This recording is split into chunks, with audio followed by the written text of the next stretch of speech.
Hey guys, मैं आपकी friend इश्का आ चुकी हूँ निया एंड कनिष्का की लव स्टोरी का पार्ट 35 लेकर। तो आई होप कि आप सभी को ये स्टोरी पसंद आ रही होगी। और अगर आपको ये स्टोरी पसंद आ रही है तो गाइस, हमेशा की तरह चैनल पे नए हैं तो चैनल को सब्सक्राइब करके बेल आइकन ज़रूर प्रेस कर दें और साथ ही साथ वीडियो को लाइक एंड शेयर भी कर दें। तो चलिए बिना किसी देरी के शुरू करते हैं अपना आज का एपिसोड। पर हमेशा की तरह प्रीवियस पार्ट रिव्यू। पिछले भाग में आपने सुना था कि फाइनली निया सभी से मिलती है और उस सबसे मिलने के बाद उसे इस बात का एहसास होता है कि कनिष्का की फैमिली बहुत बहुत बहुत अच्छी है, उसकी सोच से भी ज़्यादा अच्छी है। कुछ ही देर में निया बहुत ही ज़्यादा कंफर्टेबल हो गई और इसी दौरान उसे पता चलता है कि वो कनिष्का के साथ एक ही रूम में रहने वाली है। सिया, जो कि कनिष्का के अंकल की इकलौती लाडली है और उसका एक छोटा भाई वंश यदुवंशी है, वो निया के साथ बहुत ही ज़्यादा घुल मिल जाती है। निया को ये बात बहुत ही पसंद आती है और सिया अपने साथ उसे लेकर फाइनली कनिष्का के रूम में पहुंच जाती है। तो ये था हमारा अब तक का प्रीवियस पार्ट रिव्यू। और अब आगे रूम से निकलने के बाद कनिष्का सीधे लिविंग एरिया में आ जाती है। उसका इरादा अब ऊपर दोबारा जाने का बिल्कुल नहीं था। उसकी मॉम ने उसे जब दोबारा वैसे ही देखा तो वो थोड़ा सा कंफ्यूज हो गई कि आखिर कनिष्का बिना फ्रेश हुए कैसे आ गई। पर फिर उन्होंने इस बात को टाल दिया। शायद उन्हें ऐसा लगा हो कि उनकी तरह उनकी बेटी भी उनसे एक मिनट भी दूर नहीं होना चाहती। उधर निया अभी भी रूम में चेंज कर रही थी और चेंज करने के बाद सीधे लिविंग एरिया में आ गई। निया ने जब कनिष्का को देखा तो उसे ऊपर हुए अभी कुछ देर पहले का एक्सीडेंट याद आने लगा और वो कनिष्का से नज़रें बिल्कुल नहीं मिला पा रही थी। कनिष्का ने बस एक बार नज़रें उठाकर उसे देखा और फिर अपनी नज़रें वापस अपने फ़ोन में लगा ली। कुछ देर के बाद ही कनिष्का की मॉम उसके लिए लंच लेकर आ गई और सभी को डाइनिंग टेबल पर इनवाइट कर दिया। ये दोपहर का टाइम था और चूँकि आज सब लोगों के साथ कनिष्का भी थी और कनिष्का के साथ उनकी होने वाली बहू भी थी, तो आज का दिन यदुवंशी फैमिली के लिए बहुत ही प्यारा और बहुत ही खुशनुमा था। लंच ख़त्म करने के बाद सभी लोग अपने अपने कामों में बिजी हो गए, पर कनिष्का चुपचाप लिविंग एरिया में ही बैठी रही। लंच करने से पहले कनिष्का ये सोच रही थी कि वो अपने रूम में जाकर आराम करेगी, लेकिन चूंकि अब उसके रूम में निया थी तो वो वहाँ बिल्कुल नहीं जाना चाहती। सिया निया को अपने साथ अपने रूम में ले गई और उसके साथ ढेर सारी बातें करने लगी, जिसमें तरह तरह की बातें थी, जैसे वो कनिष्का से कब और कहाँ मिली, उन दोनों में किसने किसको प्रपोज़ किया, अजीब व गरीब बातें जो जिसमें से कुछ बातें निया को खुशी देती तो कुछ बातें उसे उदास कर जाती। कनिष्का अभी भी लिविंग एरिया में ही बैठी थी और वो शायद कुछ सोच रही थी। अभी वो कुछ सोच ही रही थी कि अचानक उसका फ़ोन बजने लगा। उसने जब स्क्रीन पे नाम देखा तो वो डेविड था। कनिष्का ने बिना किसी देरी के फ़ोन उठाया। तभी उसके कानों में डेविड की आवाज़ पड़ी, जो शायद थोड़ी सी घबराई हुई लग रही थी। डेविड ने कहा, हेलो बॉस, मुझे आपसे कुछ अर्जेंटली बात करनी है। क्या मैं अभी आपके यहाँ आ सकता हूँ? कनिष्का ने डेविड की ऐसी आवाज़ सुनी तो वो थोड़ा सा कंफ्यूज हो गई और उसने कहा, क्या बात है, तुम इतने घबराए हुए क्यों लग रहे हो? क्या कुछ सीरियस है?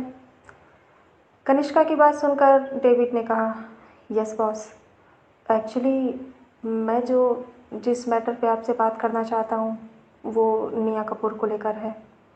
निया कपूर का नाम सुनते ही कनिष्का ने अपनी भौहें सिकोड़ ली और उसने बिना किसी देरी के डेविड को अपने पास इनवाइट कर लिया। कुछ देर के इंतज़ार के बाद डेविड यदुवंशी पैलेस में आ गया और कनिष्का के साथ उसके स्टडी रूम में चला गया। जैसे ही वो दोनों स्टडी रूम में गए, उनके चेहरे का एक्सप्रेशंस बिल्कुल गंभीर हो गया, बिल्कुल अलग। उन्हें देखकर ऐसा लग ही नहीं रहा था कि कुछ देर पहले वो इतना नॉर्मल होने का दिखावा कर रहे थे। कनिष्का ने गंभीर लगकर सोफे पर बैठते हुए कहा, कहो क्या बात है, तुम इतना जल्दबाजी में क्यों हो? डेविड ने कनिष्का के सामने थोड़ा हिचकिचाते हुए कहा, बॉस, जैसा कि आपने कहा था, हमने निया के ऊपर हुए उन अटैक्स के बारे में पता लगाना शुरू कर दिया था और उस इंसान के भी बारे में पता लगाने की कोशिश की जो निया को डिफेंस कर रहा था। पर डेविड अचानक कहते कहते रुक गया। शायद वो कुछ ऐसा कहना चाहता था जिस पर उसे खुद यकीन नहीं हो रहा था। उसने कुछ देर रुकने के बाद अपनी बात आगे कंटिन्यू करते हुए कहा, एक्चुअली बॉस, हम ये तो पता नहीं लगा पाए कि नेहा को किससे खतरा है और कौन है वो इंसान जो उसे मारने की कोशिश कर रहा है।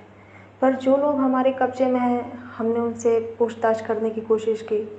हमें उनके पास से 10 लाख रुपए कैश और नेहा की फ़ोटो और बाकी डिटेल्स मिली थी। उनके कहने के मुताबिक ये साफ है कि नेहा को जो इंसान मारना चाहता है वो। डेविड एक बार फिर से रुक गया और फिर उसने जब ये देखा कि कनिष्का कितनी बेसब्री से उसके आगे बोलने का इंतज़ार कर रही है, तो उसने फिर से अपनी बातों को जारी रखते हुए कहा, अब वो कपूर फैमिली का ही कोई है। कनिष्का ने जब ये सुना तो उसके चेहरे पर कोई हैरानी नहीं थी। जब डेविड ने ये देखा तो वो थोड़ा सा कंफ्यूज लगने लगा। भला इतनी बड़ी बात कनिष्का को हैरान क्यों नहीं कर रही है। तभी उसे ध्यान आया कि वो जिस इंसान को अपने सामने देख रहा है वो उसकी बॉस है और उसे इस बात का पहले ही अंदाज़ा था।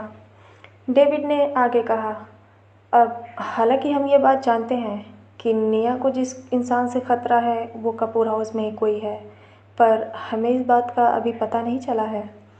और दूसरी बात यह है कि जो इंसान नेहा को बचा रहा है वो हमारी सोच से भी परे है। डेविड की ऐसी बात सुनकर कनिष्का अब थोड़ा सा अलर्ट मोड में बैठ गई। वो समझ नहीं पा रही थी कि आखिर इतनी छोटी सी बात डेविड इतनी ज़्यादा हैरानी से क्यों बता रहा है। डेविड ने कनिष्का को एक फ़ाइल दिखाई। उसने कुछ भी कहना ठीक नहीं समझा। कनिष्का ने बड़ी ही कन्फ्यूजन के साथ उस फाइल को लिया और धीरे धीरे उसे ओपन करके देखने लगी। पर जैसे जैसे वो आगे की डिटेल पढ़ती गई, उसके चेहरे पर एक हैरानी और कन्फ्यूजन दोनों बनती गई। कुछ देर के बाद उसने जब फाइल पढ़ा तो डेविड की तरफ हैरान लगते हुए कहा, व्हाट? क्या तुम सही कह रहे हो? क्या तुम्हें इस बात का यकीन है कि तुमसे कोई गलती नहीं हुई? यस बॉस, मैं इस बात की 100% गारंटी लेता हूँ कि हमारे आदमियों से कोई गलती नहीं हुई है। हालांकि हमें उस इंसान के ऐसा करने के पीछे का जो मकसद है वो पता नहीं चला, पर यह सच है। कनिष्का ने डेविड की बात सुनकर एक बार फिर से उन फाइल के पन्नों को पलटा। फिर से उसकी आंखें उतनी ही हैरानी से बड़ी हो गईं। बहुत ही कम ऐसा होता था जब कनिष्का किसी भी बात पर रिएक्ट करती थी, पर आज जिस इंसान की डिटेल्स उसके सामने थी उस पर यकीन करना थोड़ा मुश्किल था। कनिष्का को यकीन नहीं हो रहा था कि जो इंसान नेहा को बचाने की कोशिश कर रहा है वो कनिष्का का बहुत ही पुराना दुश्मन है। और सिर्फ उसका दुश्मन ही नहीं, बल्कि उसकी भी हैसियत यदुवंशी फैमिली से सिर्फ 19-20 की ही है। वो कोई मामूली इंसान नहीं है। आखिर इतना बड़ा इंसान नेहा को बचाने की कोशिश क्यों कर रहा था? क्या इसके पीछे उसका कोई गलत इरादा था, या फिर कुछ ऐसा है जो अभी तक कनिष्का की आंखों से बच रहा हो? कनिष्का बड़ी ही गहरी सोच में चली गई और फिर भी उसके बाद उसे समझ नहीं आ रहा था कि वो इस चीज़ को कैसे पता लगाए। जैसे जैसे कनिष्का नेहा के इस मैटर को सुलझाने की कोशिश कर रही थी, ये गुत्थी उतनी ही ज़्यादा उलझती चली जा रही थी। शायद अब ये मैटर उतना सिंपल नहीं रहा जितना सिंपल दिख रहा था। कनिष्का ने एक गहरी सोच के बाद कहा, कपूर फैमिली के हर एक मेंबर की डिटेल निकालो, हर एक मेंबर की, यहाँ तक कि नेहा की मॉम की भी। छोटी से छोटी डिटेल मुझे चाहिए। और हाँ, इस बार इस काम के लिए AK-04 के 4 बेस्ट एजेंट को हायर करो और उन्हें अलग अलग तरीके से सभी पहलुओं पर पता लगाने की जिम्मेदारियां दे दो। कनिष्का की ये बात सुनकर डेविड समझ गया कि उसकी बॉस इस केस के किसी भी पहलू को छोड़ना नहीं चाहती हैं। आखिर ये पहेली बहुत ही ज़्यादा कॉम्प्लिकेटेड होती जा रही थी। यहाँ तक कि एक तरफ जो इंसान नेहा को मारने की कोशिश कर रहा था, तो वहीं दूसरी तरफ कोई बाहरी इंसान नेहा को बचाने की कोशिश कर रहा था। ये लोग एक दूसरे से दूर दूर तक किसी भी तरह से रिलेटेड नहीं थे, पर इसके बावजूद भी इनके बीच एक हिडन जंग चल रही थी। डेविड के साथ बातें करते करते कनिष्का को कब दोपहर से शाम हो गई और शाम से रात पता ही नहीं चला, और देखते ही देखते डिनर का टाइम हो गया।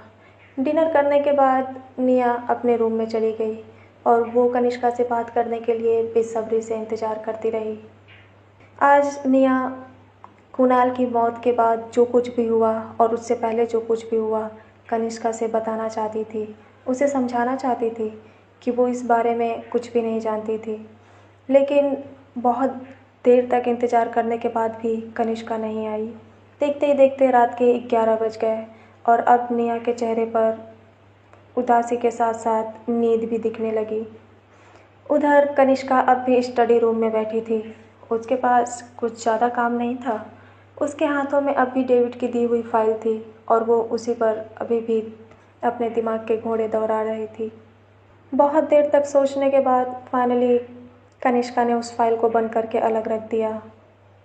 अब वो पूरी तरह फ्री थी, पर जैसे ही वो अपने रूम में जाने के लिए खड़ी हुई तो उसे अचानक याद आया कि वहाँ निया पहले से ही है। कनिष्का के कदम अपने आप रुक गए। वो अभी कनिष्का निया को फेस नहीं करना चाहती थी। कहीं न कहीं उसके दिल में अभी भी निया के लिए नफ़रत साफ साफ झलक रही थी। कनिष्का फिर से अपनी चेयर पर बैठ गई और अपनी आंखें बंद करके कुछ सोचने लगी। सोचते सोचते कनिष्का अपनी पुरानी यादों में खो गई और वो 3 साल पीछे चली गई। कुणाल की मौत के बाद कनिष्का अभी भी इंडिया नहीं आई थी और वो 1 हफ्ते तक उसी कॉलेज के आगे पीछे चक्कर लगाती रही। उसे न जाने क्यों इस बात की उम्मीद थी कि शायद वो लड़की एक बार उसे ढूंढते ढूंढते उसके पास आएगी और कुणाल के साथ जो कुछ भी हुआ उसके लिए उससे माफ़ी मांगेगी। करीब 1 हफ्ते बीत जाने के बाद भी निया उससे मिलने नहीं आई और इन 1 हफ्तों में धीरे धीरे कनिष्का की नफ़रत निया के लिए बढ़ती गई। हालांकि ये बात कनिष्का भी जानती थी कि कहीं न कहीं नेहा से गलती हुई थी, पर इसके बावजूद भी उसे सबसे बड़ी बात का दुख तो ये था कि नेहा एक बार भी अपनी गलती सुधारने के लिए कनिष्का या उसकी फैमिली के पास नहीं आई। उधर नेहा भी बेड पर लेटे लेटे यही सोच रही थी कि काश वो कनिष्का को ये बता सके कि उसे कुणाल की मौत के बारे में कुछ भी नहीं पता था। अगर उस दिन निया इंडिया नहीं आई होती तो शायद वो कुणाल को ढूंढते ढूंढते उसके पास चली जाती और उससे माफ़ी मांगने के बाद सब कुछ ठीक हो जाता। 2 लोग एक ही छत के नीचे अलग अलग रूम में बैठकर एक ही मैटर पे अपने अपनी नज़रों से अपना अपना ओपिनियन अपने दिमाग में बना रहे थे। धीरे धीरे काफ़ी रात हो गई और कनिष्का का वेट करते करते निया सो गई। जब कनिष्का अपने रूम में आई तो उसकी नज़र सबसे पहले बेड पर पड़ी जिस पे निया अभी भी सो रही थी।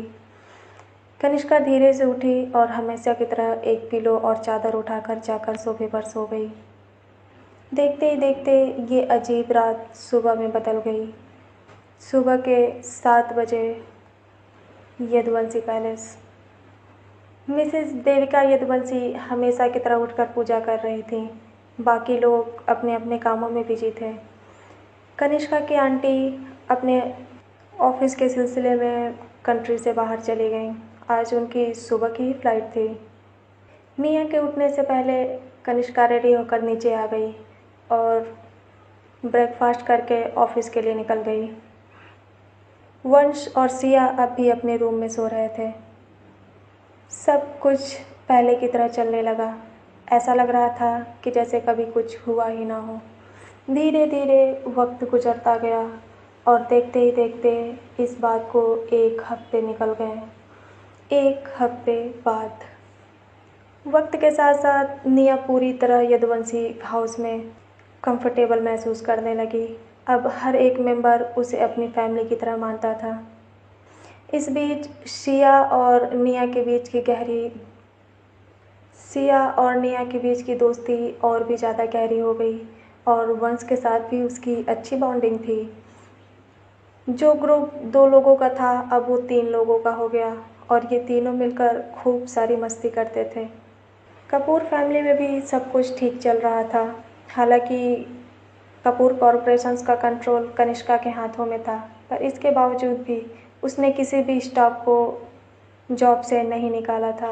यहाँ तक कि मिस्टर कपूर अभी भी चेयरमैन की पोस्ट पे थे और मिस्टर अर्नव कपूर अभी भी अपनी सीईओ की पोस्ट संभाल रहे थे। कनिष्का के पास 60% शेयर्स थे, पर उसने कोई भी दखल अंदाजी नहीं की। वो चुपचाप अपने कामों को करती रही। दादी माँ भी वापस आ चुकी थी और उनसे दादाजी ने झूठ कहा कि निया 1 महीने के लिए अब्रॉड गई है। दादी माँ इस बात को मान गई क्योंकि उन्हें इस बात की आदत थी। आखिर पहले भी निया का आना जाना लगा ही रहता था। हालांकि यदुवंशी पैलेस में सभी लोग निया के दिल के बहुत करीब आ चुके थे और निया भी सबके दिलों में जगह बना चुकी थी, पर कुछ खालीपन अब भी था। कनिष्का और निया के बीच सब कुछ वैसा का वैसा ही था, कुछ भी नहीं बदला। कनिष्का अब भी निया को हर रोज़ इग्नोर करती थी, यहाँ तक कि अब कनिष्का की ये इग्नोरेंस निया के दिल में किसी नासूर की तरह जख्म करती जा रही थी। और ऊपर से कुणाल की मौत का गिल्ट हर रोज़ उसे अंदर ही अंदर खाए जा रहा था। पूरा दिन झूठी मुस्कान लिए निया सबके साथ बहुत ही प्यार से पेश आती और रात को कनिष्का की बेरुखी सहकर सो जाती।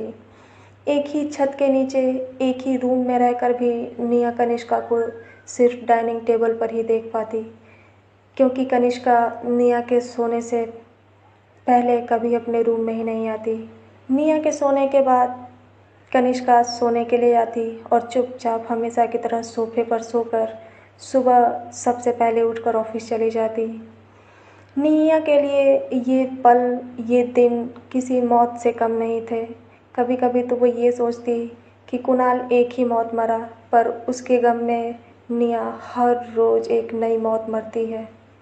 अब ये बातें धीरे धीरे निया को अंदर ही अंदर तोड़े जा रही थीं और अब उसका हौसला जवाब दे रहा था। आज संडे था। आज की सुबह हर रोज़ की सुबह की तरह ही बहुत ही नॉर्मल थी, पर लास्ट नाइट निया ये अपने मन में ठान कर सोई थी कि सुबह वो कनिष्का को ज़रूर देखेगी। वो किसी भी कीमत पे कनिष्का से पहले उठकर दिखाएगी, और ऐसा ही हुआ। सुबह के 7 बज रहे थे और कनिष्का अब भी सोफे पर सो रही थी। जैसे ही निया उठी तो उसकी नज़र सोफे पर ही गई, पर हमेशा की तरह वो खाली नहीं था। सबसे पहले उसकी नज़र कनिष्का के चेहरे पर गई, जो काफ़ी बेचैन और थकी हारी लग रही थी। निया धीरे से चलते चलते कनिष्का के पास आई और चुपचाप उसे जी भर कर निहारने लगी। कनिष्का को देखकर उसके दिल में एक अजीब सा सुकून मिल रहा था। उसे याद नहीं था कि न जाने कितने दिन हो गए और उसने कनिष्का को कभी भी इतने करीब से नहीं देखा। उसके चेहरे पर एक अजीब सा दर्द उभर आया, जो शायद उसके दिल में न जाने कब से दबा था, पर फिर भी निया ने उस पर कंट्रोल कर लिया। वो ज़्यादा देर तक कनिष्का के पास नहीं रुकना चाहती थी। उसे डर था कि कहीं कनिष्का की आँख न खुल जाए और उनके बीच फिर से एक कड़वाहट घुल जाएगी। निया दबे पांव वापस चली गई और कुछ देर के बाद फ्रेश होकर नीचे आ गई। आज निया ने एक अलग ही आज निया बहुत ही अलग दिख रही थी। उसने हर बार की तरह जीन्स कैरी नहीं किया था, बल्कि उसकी जगह पे बहुत ही ट्रेडिशनल तरीके से रेडी हुई थी। उसने एक वाइट कलर का सूट और गले में एक वाइट दुपट्टा डाल रखा था और उसके बाद माथे पर एक छोटी सी ब्लैक कलर की बिंदी। उसे देखकर ऐसा लग रहा था कि जैसे कोई गांव की भोली भाली मासूम सी लड़की हो। खुले बालों को लहराते हुए निया धीरे धीरे सीढ़ियों से नीचे आई और हमेशा की तरह मिसेज यदुवंशी पूजा कर रही थी। उन्होंने जब आज निया को इतनी जल्दी रेडी हुए देखा तो वो काफ़ी खुश लगने लगी और उन्होंने पूजा की प्रोसेस कंटिन्यू करते हुए इशारे में निया को अपने पास बुलाया। निया चुपचाप उनके पास जाकर बैठ गई। निया जैसे ही वहाँ पे बैठी तो उसे ध्यान आया कि इससे पहले वो कभी भी पूजा में शामिल नहीं हुई है। जब भी उसे दादी माँ पूजा पर बुलाती तो वो हमेशा यही कहकर कट टाल देती, रहने दीजिए ना दादी माँ, मुझे किस चीज़ की कमी है, भला मैं भगवान जी से क्या मांगूं?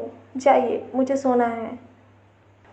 निया की ऐसी बातें सुनकर दादी माँ ने उसे बुलाना ही छोड़ दिया था और अब तो निया को इस बात का भी ध्यान नहीं था कि वो पहली और आखिरी बार पूजा पे कब बैठी थी।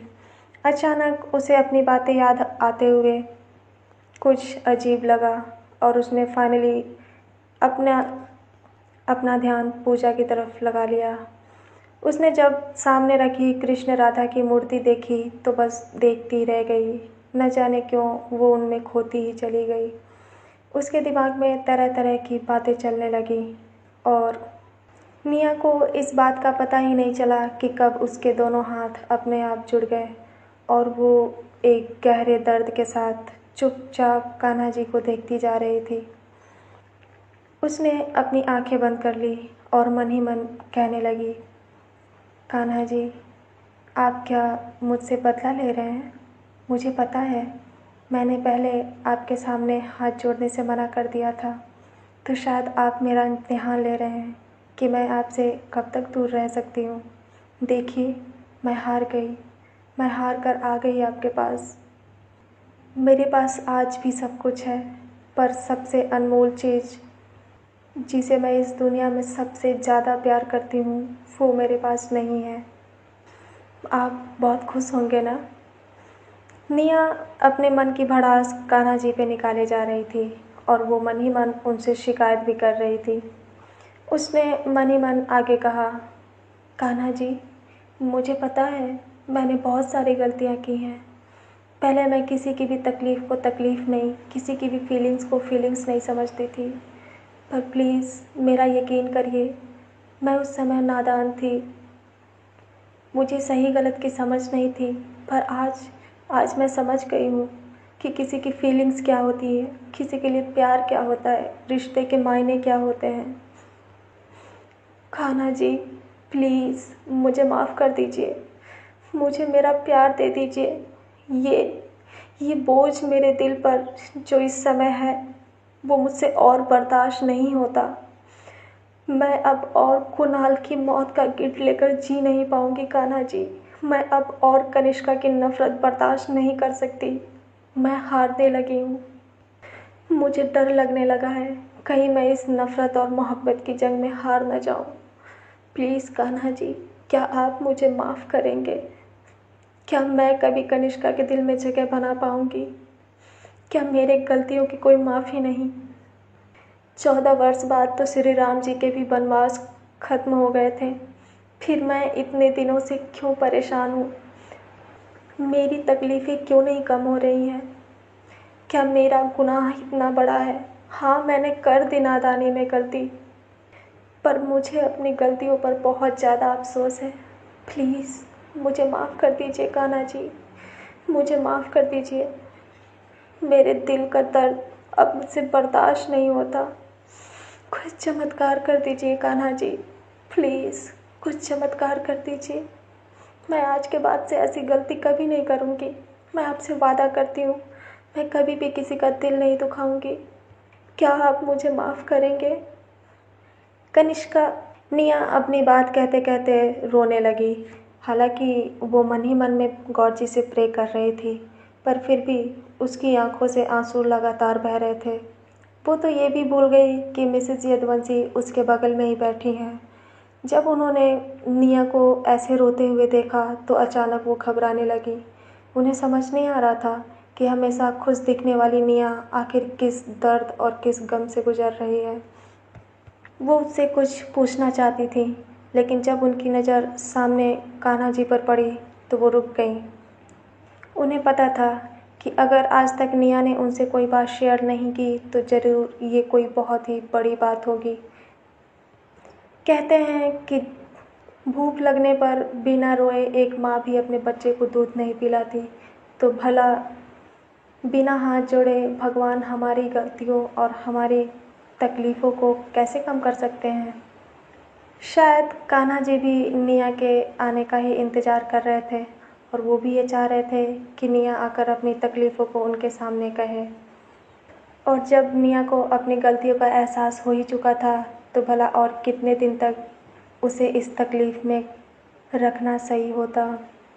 निया इस समय कान्हा जी से बात करते करते पूरी तरह खो चुकी थी और उसे बाहरी दुनिया का कोई ख्याल ही नहीं था।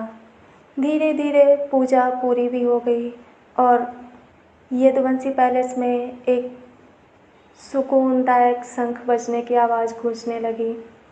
इधर पूजा में शंख की आवाज़ गूंज रही थी, उधर कनिष्का के रूम में बार बार निया का फ़ोन बजता जा रहा था। कनिष्का ने उसे एक बार अवॉइड कर दिया।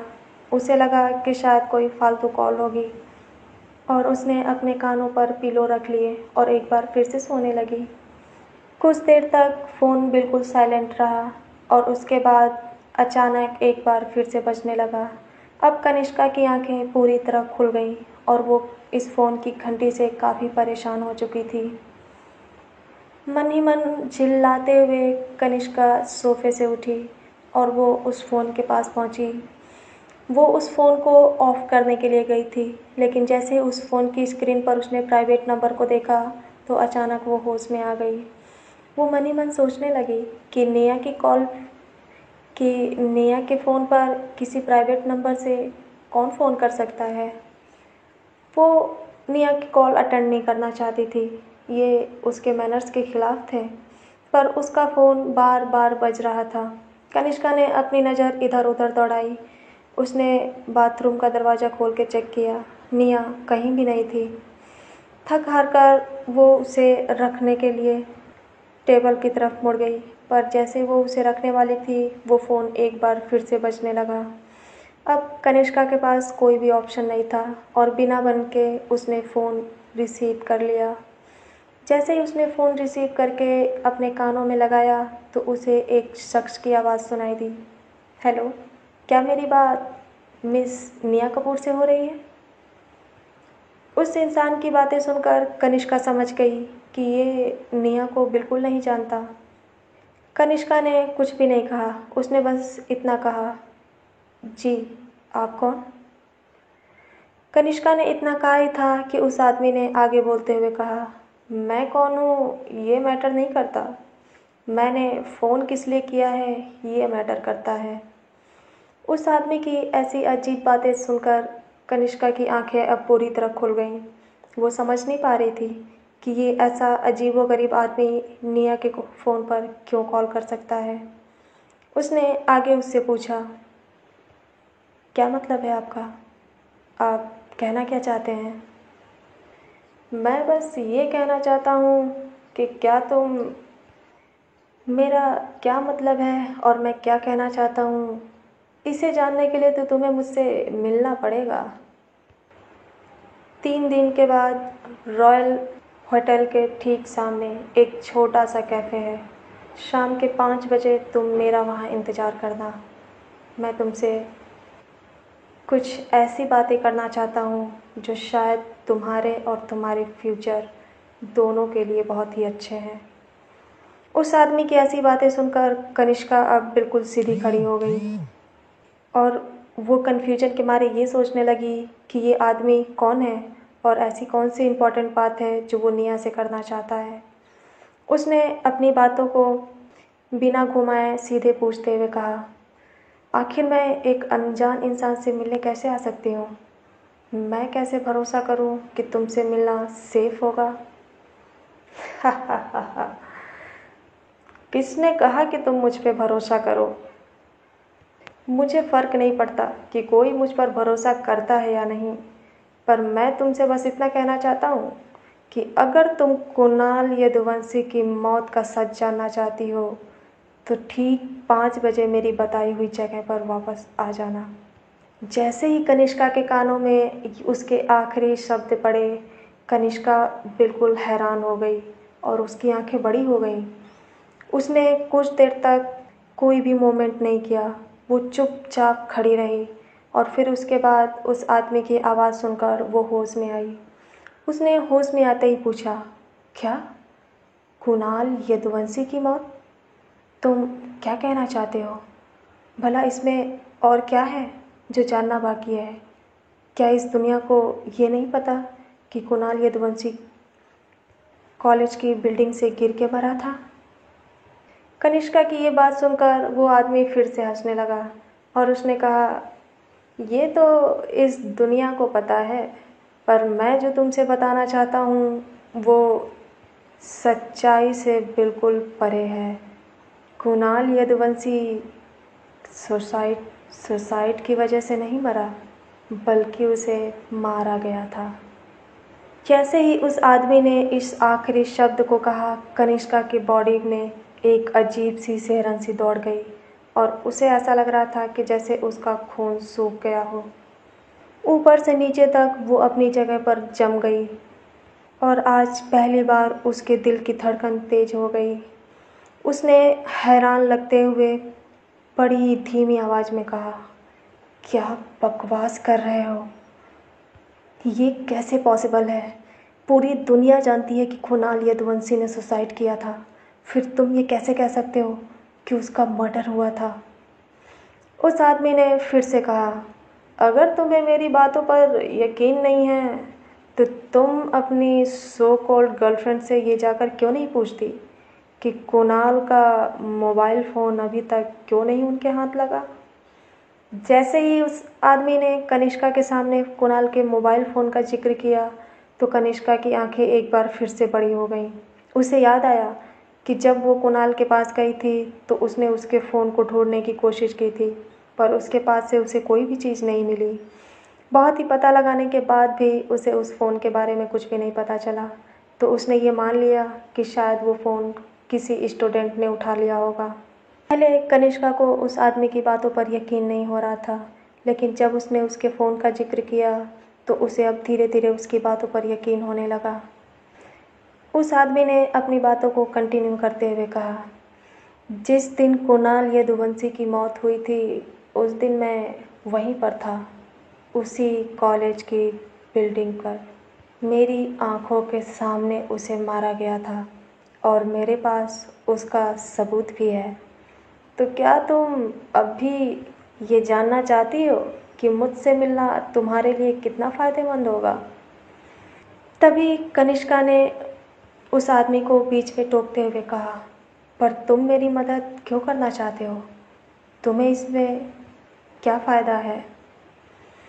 हाँ, ये क्वेश्चन मेरे मतलब का है। मैं तुम्हारा अच्छा या बुरा बिल्कुल नहीं चाहता। एक्चुअली मैं पहले ये नहीं जानता था कि तुम्हारे पास इतनी ज़्यादा प्रॉपर्टी होगी।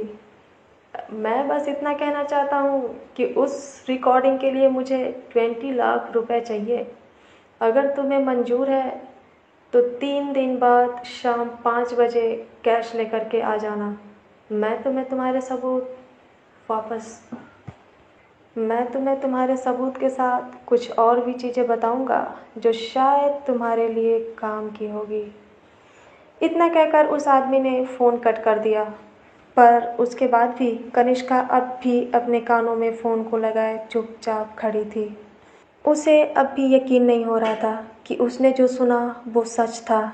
ऐसे कैसे हो सकता है? क्या आज तक वो ये नहीं सोचती आ रही थी कि कुणाल ने निया की वजह से सुसाइड किया था? फिर अचानक ऐसा कैसे हो गया? आखिर कौन होगा वो इंसान जो कुणाल को जान से मारना चाहता था और उसने इस पूरे मैटर को सुसाइड केस में कन्वर्ट कर दिया? इस गुनाह के पीछे जो भी हो, पर वो इंसान बहुत ही ज़्यादा शातिर था। बड़ी आसानी से उसने कनिष्का के साथ साथ सभी लोगों को बेवकूफ़ बना दिया और इस मर्डर को सुसाइड केस में कन्वर्ट कर दिया। कनिष्का के सामने एक बार फिर से दो तरह की कन्फ्यूजन थी। ये आदमी कौन था? क्या इसे सच में पैसे की ज़रूरत थी? क्या सिर्फ एक छोटा सा सौदा करने के लिए वो उससे मिलने वाला था, या फिर इसके भी पीछे उसी इंसान का हाथ था जो निया को बार बार बचाने की कोशिश कर रहा हो? वक्त गुजरने के साथ साथ अब निया के पीछे का सारा सच भी सामने आने लगा।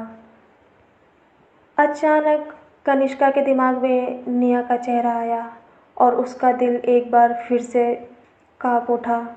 तो इसका मतलब ये था कि निया इतने दिनों से एक ऐसी सज़ा भुगत रही थी जिसका गुनाह उसने किया ही नहीं। नहीं, ऐसा कैसे हो सकता है? कनिष्का इतनी बड़ी गलती कैसे कर सकती है? पर क्या कनिष्का सच में गलत थी? नहीं, निया और कनिष्का दोनों अपनी अपनी जगह पर सही थी। बस ये तो वक्त था जो उन्हें अपने इशारे पर नचा रहा था। अचानक निया का ख्याल आते ही कनिष्का के दिल में एक अजीब सा दर्द उठने लगा और उसके दिल की धड़कन फिर से एक बार तेज हो गई। उसे यकीन नहीं हो रहा था कि आज तक बेवजह वो निया से नफरत करती आ रही थी। निया की गलती थी, पर कनिष्का को इस बात की भी तसल्ली थी कि जिस गुनाह की सज़ा वो निया को देती आ रही थी, निया उसमें पूरी तरह निर्दोष है। ये किसी मैजिक से कम नहीं था। हालांकि कनिष्का इस सच्चाई को इतनी जल्दी एक्सेप्ट नहीं कर पा रही थी, पर इसके बाद भी आज पहली बार निया के लिए उसके दिल में एक अजीब सा दर्द उठ रहा था। उसके मन में अचानक सी बेचैनी होने लगी और उसकी सांसें तेज हो गईं। उसे समझ नहीं आ रहा था कि उसके साथ क्या हो रहा है। शायद अब उसके दिल में निया के दर्द का एहसास उठने लगा था। पर इसके बावजूद भी कनिष्का अभी इस बात को लेकर बिल्कुल श्योर नहीं थी। जब तक वो उस इंसान से मिलकर वो सबूत अपनी आंखों से ना देख ले, उसे यकीन नहीं होगा कि निया सच में निर्दोष है। पर फिर भी न जाने क्यों कनिष्का को अपने दिल में एक अलग अजीब सा सुकून महसूस हो रहा था। उसे इस बात की क्यों खुशी हो रही थी कि निया इस केस में बिल्कुल निर्दोष है। कनिष्का अभी अपनी उलझनों में उलझी हुई थी कि तभी दरवाजे पर किसी ने नॉक किया, पर कनिष्का को उसकी आवाज़ बिल्कुल सुनाई नहीं थी। कुछ देर तक एक दो बार और नॉक करने के बाद फाइनली कोई दरवाजे से अंदर आ गया और वो करीब कनिष्का से 6 कदम की दूरी पर खड़ा हो गया।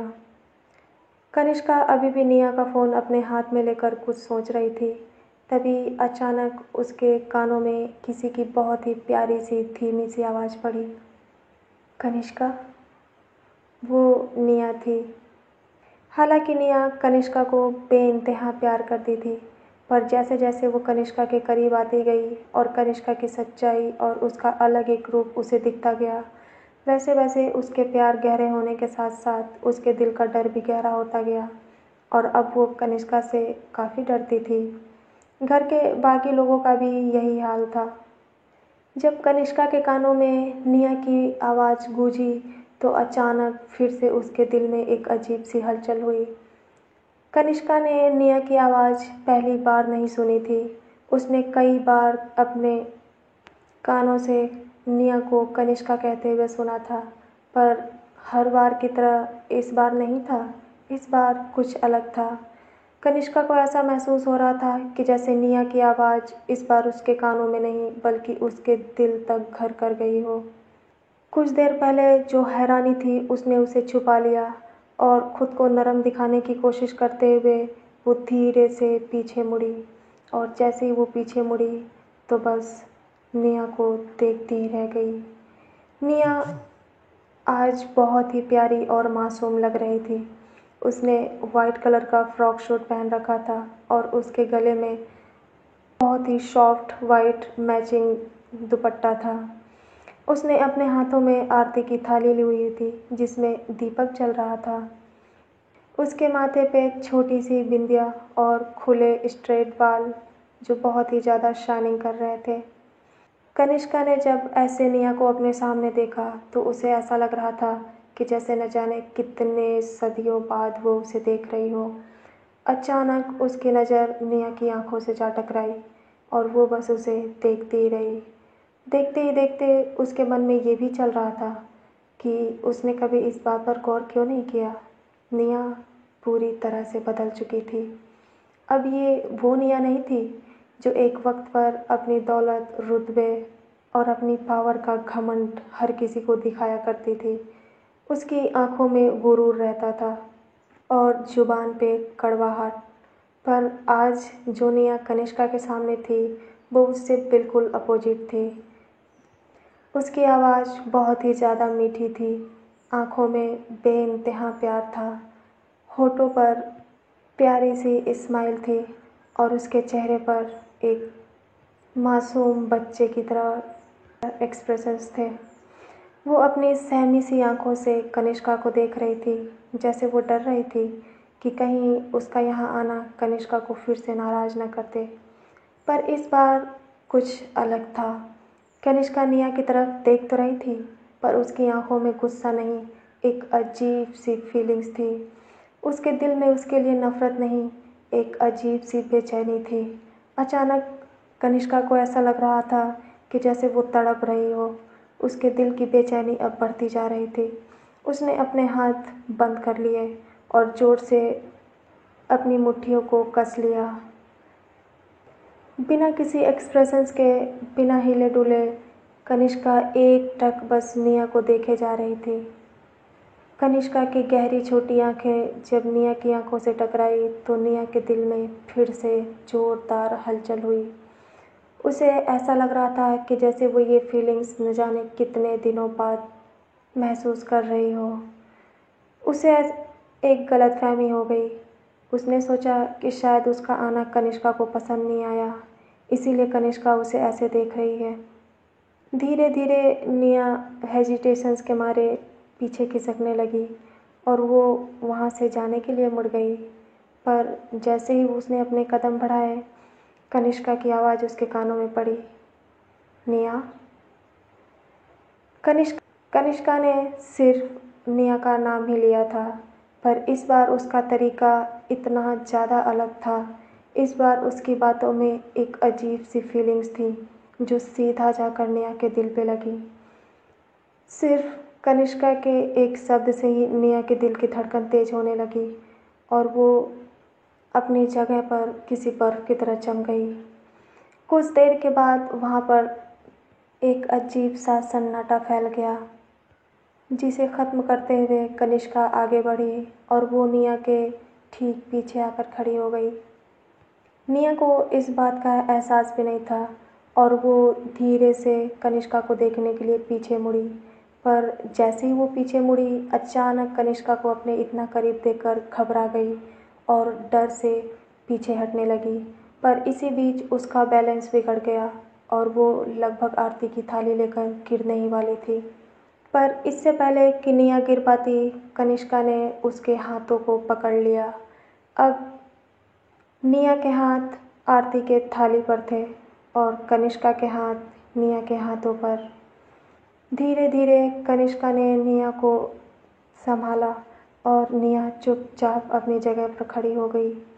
पर इस समय जब उसकी नज़र कनिष्का के हाथों पर पड़ी, जिसने निया के दोनों हाथों को पकड़ रखा था, तो उसके दिल की धड़कन अब और ज़्यादा बढ़ने लगी। पर इस बार ये अजीब फीलिंग्स सिर्फ एक तरफ़ा नहीं थी, बल्कि सेम सिचुएशंस कनिष्का की भी थी। वो अपने दिल में उठ रही इस अजीबोगरीब भावनाओं को रोक नहीं पा रही थी। जब से निया कनिष्का के सामने आई थी, तब से कनिष्का एकटक निया के चेहरे को ही देखी जा रही थी। ऐसा लग रहा था कि महीनों की दूरियां वो एक सेकंड में ख़त्म कर देगी। पर अब भी कुछ चीज़ें ऐसी थीं जो उसे रोक रही थीं। शायद वो अब भी अपनी फीलिंग्स को लेकर क्लियर नहीं थी। कनिष्का को इस तरह अपनी तरफ देखता हुआ पाकर निया इधर उधर नज़रें चुराने लगी। शायद उसके अंदर अब पहले जितनी हिम्मत नहीं थी कि वो पूरे कॉन्फिडेंस के साथ उससे नज़रें मिला सके। अचानक कनिष्का को महसूस हुआ कि उसने काफ़ी देर से निया का हाथ पकड़ रखा है और जिससे निया पूरी तरह अनकंफर्टेबल फील कर रही है। उसने झट से निया का हाथ छोड़ते हुए कहा, वो तुम मुझे बिना आरती दिखाए वापस जा रही थी। निया समझ गई कि कनिष्का उसे सफाई दे रही है। कनिष्का ने भी अब अपनी नज़रें निया की नज़रों से हटाया और एक दो बार इधर उधर देखा। फिर उसकी तरफ देखते हुए उसने अपना हाथ उठाया और सर के पीछे लगा लिया। निया ये देखकर हैरान रह गई। पहले तो कनिष्का ने उसे बुलाया, ये बात उसके लिए बहुत बड़ी मायने रखती थी, और अब कनिष्का क्या कर रही है। अचानक से हुए इस बदलाव को देखकर निया कुछ समझ नहीं पा रही थी। कनिष्का अब भी अपना हाथ पीछे लगाकर वेट कर रही थी। तो फाइनली निया को समझ आया कि कनिष्का का क्या मतलब है। वो धीरे से डरते हुए आगे बढ़ी और उसने उसे आरती अपने हाथों से दिखाई।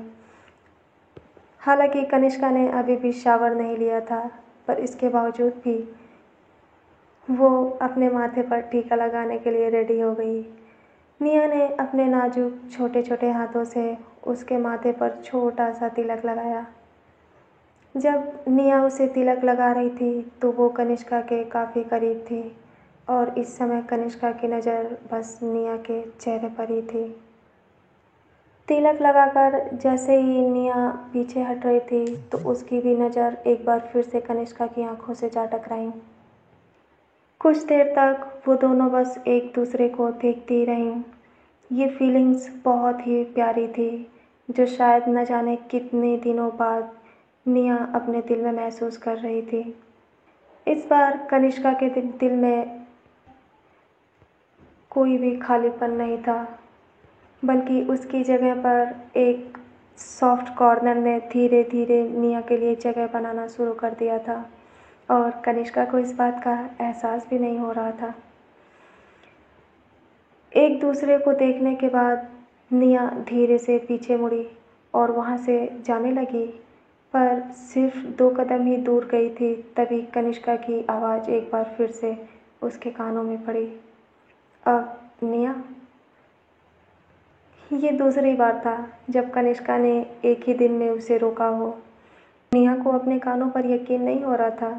क्या आज सच में कोई मिरेकल हो रहा था? निया ने एक बार फिर से कनिष्का की तरफ देखते हुए कहा, हाँ। तभी कनिष्का ने कहा, मैं रेडी होकर नीचे आ रही हूँ, मॉम को कहो मेरे लिए कॉफ़ी बना दे। ठीक है। कनिष्का की बात सुनकर निया ने बड़े ही ओबीडेंट लगते हुए अपना सर हामी में हिलाकर उसे जवाब दे दिया और धीरे से वहाँ से बाहर चली गई। कनिष्का अब भी उस दरवाजे को देख रही थी। उसे खुद पर हंसी भी आ रही थी तो थोड़ा अजीब भी लग रहा था। वो समझ नहीं पा रही थी कि आज उसे क्या हुआ है और वो इतना अजीब हरकत क्यों कर रही है। उसे तो इस बात का भी ध्यान नहीं रहा कि उसने बिना शावर लिए ही निया से तिलक लगवा लिया। क्या ये ठीक था? इश्क में सब ठीक है। उधर निया जैसे ही कनिष्का के रूम से बाहर निकली तो वो उसके दरवाजे पर जाकर लग गई। आज जो कुछ भी हुआ ये उसके लिए बहुत ही ज़्यादा इम्पॉसिबल जैसा लग रहा था। उसे यकीन नहीं हो रहा था कि एक के बाद एक करके कनिष्का ने 2 बार उससे खुद बात की और वो खुद अपने कदमों को बढ़ाते हुए निया के पास चल कर आई। पर शायद निया को इस बात का एहसास नहीं था कि अभी तो ये शुरुआत थी, आगे बहुत ही ज़्यादा हैरानी उसके सामने आने वाली थी। शायद कान्हा जी ने अब निया के लाइफ के बुरे पन्ने के पेज को पलट दिया था और अब उसके जीवन का सुनहरा कल शुरू हो चुका था। अक्सर निया अक्सर कनिष्का कॉफ़ी के लिए सीधा अपने मॉम से ही कहती थी और वो घर के नौकरों के हाथ की कॉफ़ी कभी नहीं पीती थी। पर आज कुछ अलग था। हालांकि उसने अपनी मॉम से ही कहा था, पर पहली बार कॉफ़ी लाने के लिए निया को कहा गया था। निया इस चांस को बिल्कुल नहीं छोड़ना चाहती थी और वो सीधा किसी बर्ड की तरह चहकते हुए किचन में चली गई। किचन में जाने के बाद वो काफ़ी खुश लग रही थी। जब मिसेज यदुवंशी ने उसे ऐसे खुश लगते हुए देखा तो वो कंफ्यूज लगने लगी। उन्हें याद आने लगा कि अभी कुछ देर पहले तो निया इतनी ज़्यादा गंभीर लग रही थी, फिर अचानक उसके साथ ऐसा क्या हुआ कि वो ऐसे चिड़ियों की तरह चहक रही है। पर जो भी हो, वो निया के चेहरे पर खुशी देखकर काफ़ी खुश लग रही थी। उन्होंने निया से कहा, अब निया बेटा वो कॉफ़ी पास करना, कनिष्का के उठने का टाइम हो गया है। देविका मॉम की ऐसी बातें सुनकर निया ने कहा, अब मॉम आज कॉफ़ी मैं बनाऊं? निया की ऐसी बात सुनकर देविका मॉम थोड़ा सा कंफ्यूज लगने लगी, क्योंकि उन्हें पता था कि कनिष्का को सिर्फ़ और सिर्फ उनके हाथ की कॉफ़ी पसंद है। लेकिन फिर भी उन्होंने कुछ सोचा। आखिर निया कोई गैर नहीं थी, कनिष्का की गर्लफ्रेंड थी, तो वो तो उसके लिए बना ही सकती है। और उन्होंने हामी भर दी। कनिष्का निया काफ़ी खुश लगने लगी। उसे कुकिंग भले ही ना आती हो, पर कॉफ़ी बनाना उसे बहुत पसंद था और वो उसे अच्छे से आता था। एब्रॉड में वो अक्सर अपने हाथ की बनाई हुई कॉफ़ी ही पीती थी।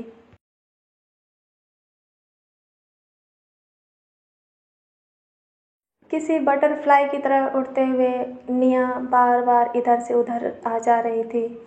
सभी सिर्फ निया को बड़े ही ध्यान से देख रहे थे। वो समझने की कोशिश कर रहे थे कि आज उनकी छोटी मालकिन को ऐसी कौन सी खुशी मिली है। पर फिर भी वो निया को काफ़ी पसंद किया करते थे और उसे ऐसे मुस्कुराते हुए देखकर उनके भी चेहरे पर मुस्कान छा गई। कुछ देर के बाद कनिष्का रेडी होकर नीचे आ गई और वो अपनी कॉफ़ी का वेट करने लगी। पर निया खुद कॉफ़ी लेकर नहीं आई, बल्कि उसने किसी सर्वेंट के हाथ से भिजवाया। उसे इस बात का डर था कि अगर कनिष्का को कॉफ़ी पसंद नहीं आई तो शायद उसे बहुत ज़्यादा डांट पड़ सकती है। धीरे धीरे सभी लोग नाश्ते की टेबल पर आ गए, पर वंश अभी भी सो रहा था। सिया भी रेडी होकर के नीचे आ गई। कनिष्का ने हमेशा की तरह अपना न्यूज़ चेक करते हुए कॉफ़ी की एक पहली सिप ली और जैसे ही उसने कॉफ़ी को टेस्ट को महसूस किया तो वो अचानक अपना ध्यान फ़ोन से हटाकर उस कप की तरफ देखने लगी। उसने किचन में निया अपने हाथों को मसल रही थी और वो काफ़ी नर्वस लग रही थी। नर्वस लगते हुए वो एकटक कनिष्का के रिएक्शंस का वेट कर रही थी।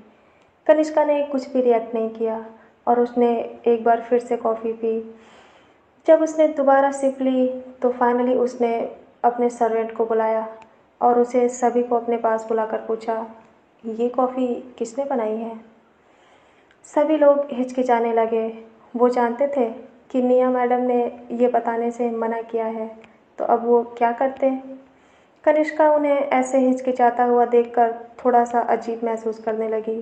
क्या उसने इतना टिपिकल सवाल पूछा था? उसने बस यही तो पूछा कि ये कॉफ़ी किसने बनाई है। अचानक उसे ख्याल आया कि शायद ये लोग ये सोच रहे हैं कि मुझे ये कॉफ़ी पसंद नहीं आई। तो उसने आगे कहा, अब ठीक है, मत बताओ, लेकिन आज के बाद से मुझे ऐसे ही कॉफ़ी चाहिए, सेम टेस्ट के साथ। जैसे ही कनिष्का ने ये कहा तो सभी सर्वेंट काफ़ी खुश लगने लगे और उन्होंने खुश लगते हुए एक साथ निया की तरफ देखा। निया के चेहरे पर तो जो खुशी थी वो शायद ही शब्दों में बयां की जा सकती थी। ऐसा लग रहा था कि जैसे उसने कोई बहुत बड़ा इम्तिहान पास कर लिया हो। तभी देविका मॉम भी निया को अपने साथ लेकर डाइनिंग टेबल पर आ गईं और सभी लोग एक साथ ब्रेकफास्ट करने लगे। कनिष्का के लेफ़्ट साइड में सिया और उसके लेफ़्ट साइड में निया बैठी थी।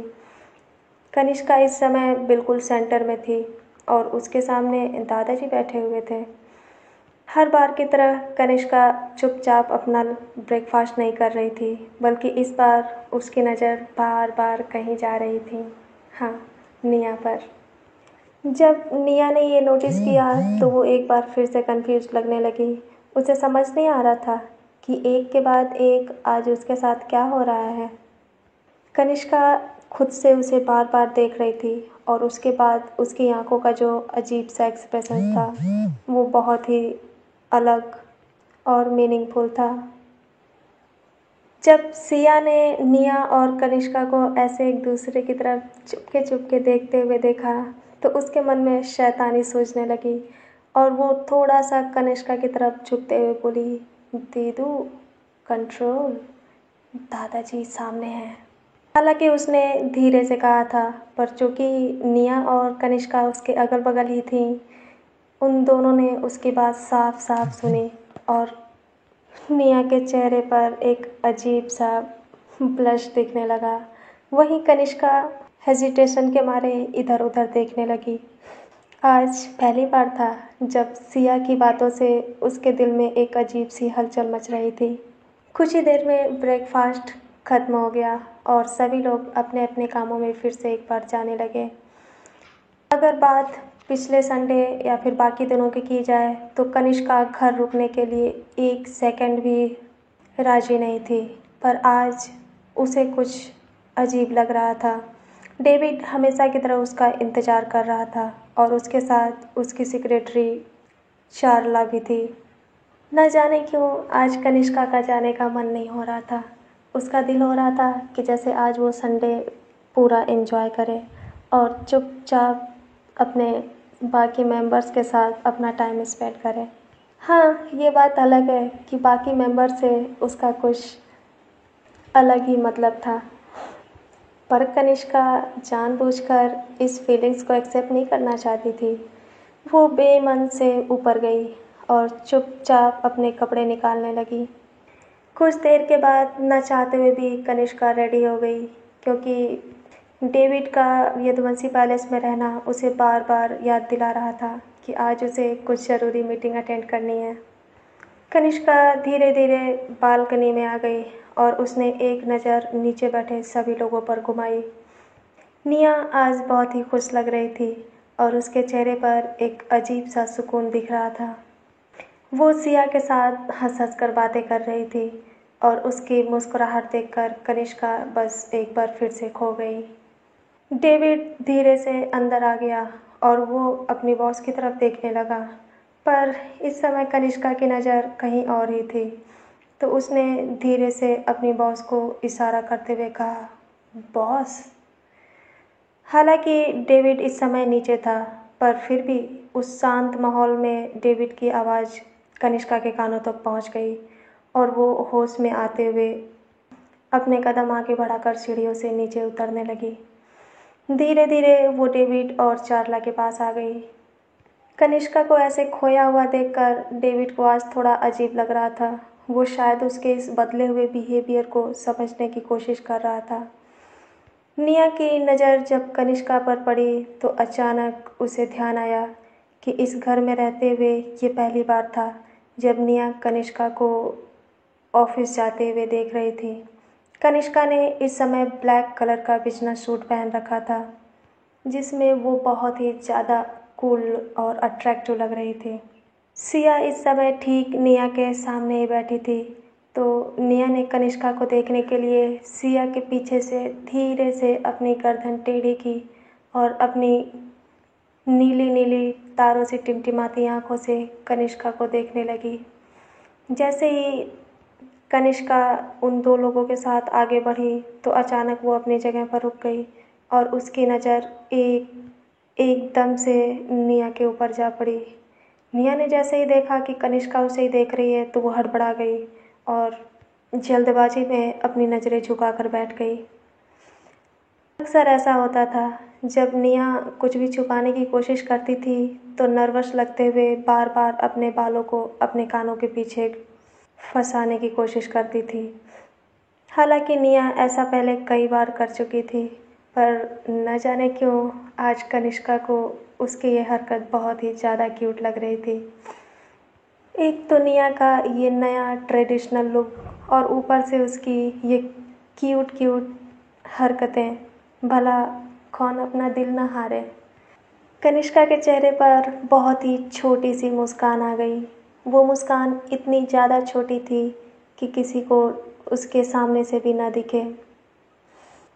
जी भरकर देखने के बाद कनिष्का बड़े ही कॉन्फिडेंस के साथ बाहर निकल गई, पर डेविड और चारला एक दूसरे को देखकर अब भी कंफ्यूज लग रहे थे। सिया अब भी बक किए जा रही थी, पर निया को देखकर ऐसा लग रहा था कि जैसे उसकी बात उसके कानों में बिल्कुल पड़ ही नहीं रही हो। वो तो आज कनिष्का की इस बदले हुए बिहेवियर से बहुत ही ज़्यादा हैरान थी और साथ ही खुश थी। ऐसा लग रहा था कि जैसे आज निया सातवें आसमान पर हो। इधर कनिष्का ने अपने पैर यदुवंशी पैलेस से बाहर रखे ही थे कि घर के अंदर फिर से सबके शोरगुल की आवाज़ सुनाई देने लगी। ऐसा लग रहा था कि किसी कैदी को आज़ादी मिल गई हो। जब तक कनिष्का उस घर में रहती तब तक वहाँ पे शांति थी, और कनिष्का के जाने के बाद हर रोज़ यहाँ का माहौल किसी चिड़ियाघर की तरह हो जाता था। सिया की मॉम पहले से ही किसी बिजनेस ट्रिप पे बाहर गई हुई थी और देविका आंटी बहुत ही ज़्यादा अच्छी और सीधी थी। कुछ देर के बाद कनिष्का अपने ऑफिस पहुंच गई और हमेशा की तरह उसका स्टाफ अब भी अपने काम में बिजी था। कनिष्का जब भी अपने ऑफिस में कदम रखती थी तो घर की तरह ही ऑफिस में भी सन्नाटा छा जाता था। किसी ने भी कभी कनिष्का को मुस्कुराते हुए नहीं देखा था और ना ही उसके चेहरे पर किसी भी प्रकार का कोई एक्सप्रेशंस देखा था। पर आज कुछ अलग था। जैसे ही उसके स्टाफ की नज़र कनिष्का के चेहरे पर पड़ी तो उन्हें ऐसा महसूस हुआ कि जैसे कनिष्का मुस्कुरा रही हो। ये देखकर सबकी आंखें हैरानी से बड़ी हो गईं। कुछ लोग तो अपनी आंखें मसलकर ये कंफर्म करने की कोशिश कर रहे थे कि क्या वो सच में कनिष्का को मुस्कुराते हुए देख रहे हैं। धीरे धीरे कनिष्का अपनी मीटिंग्स में बिजी हो गई, पर करीब 1-2 घंटे बाद वो फ्री होकर सीईओ ऑफिस में आ गई। कनिष्का अपनी राउंडिंग चेयर पर बैठकर बड़ी सी खिड़की की तरफ मुँह कर कर उस शहर के नज़ारे को देख रही थी। हालांकि वो इस समय ऑफिस में थी, पर उसका ध्यान अभी भी घर पे ही था। आज पहली बार था कि कनिष्का का मन ऑफिस में नहीं लग रहा था और वो जल्दी से घर जाना चाहती थी। कुछ देर तक अपने आप से बात करने के बाद कनिष्का ने डेविड को बुलाया और उसने उसे इन्फॉर्म किया कि वो अब घर जा रही है। डेविड को आज झटके पर झटका मिल रहा था। सुबह पहले तो उसकी बॉस कहीं खोई खोई सी लग रही थी, फिर उसके बाद वो मुस्कुरा भी रही थी और आज वो ऑफिस से छुट्टी लेकर जा रही हैं। अगर ऐसा ही चलता रहा तो कहीं डेविड को अटैक ना आ जाए। पर फिर भी उसने अपना सर हामी में हिला दिया।